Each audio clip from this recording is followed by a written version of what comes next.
G'day, I'm Warwick Schiller and I've just come back from a series of clinics in Australia. I've actually been to Australia 3 times this year doing clinics in different states.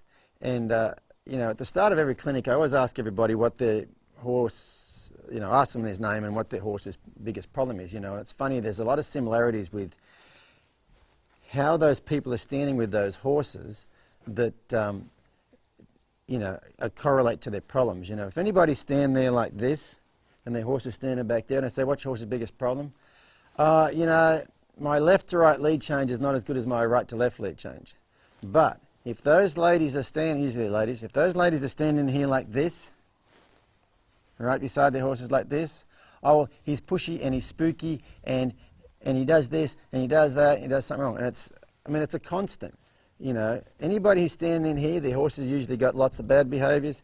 Anybody who's standing out here like this, their horses usually don't have too much in the way of bad behaviours. And if you think about it, people have a personal space. Like if you're talking to someone, you're probably going to stand about that far away from them.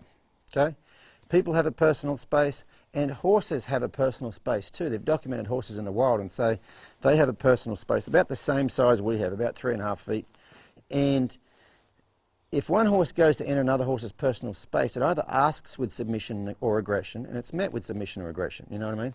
And I tell those people at the start of those clinics, like the last clinics I just did, I just said to them, I live in Northern California, so I drove to the airport at San Jose, got on a plane, I was in the airport for an hour and a half there, got on a plane in San Jose, flew to LA, got off there, was in LA airport for 3 hours, got on a plane, flew to Australia for 14 hours to Melbourne, got off a plane there, walked around Melbourne airport for 3 hours, got on another plane there, flew to Adelaide, walked around Adelaide airport for an hour and a half, and then I flew to a place called Mount Gambier. And then got off the plane there. And I said, in all that time, I didn't touch a single human being. Walking to the airport, I'm walking along, I see someone coming, I go like this and they go like that. Walking down the aisleway of the plane, when you go into the bathroom, that someone's coming up the aisle, you're coming up the aisle, they turn and squeeze like this and you turn and squeeze past them like that. You don't actually touch them because we're very aware of that. Well, horses are very aware of their own personal space too, and they have distinct lines of personal space just like we do. And I see a lot of people that take those lines and blur them and want to be in here all the time, regardless of anything else.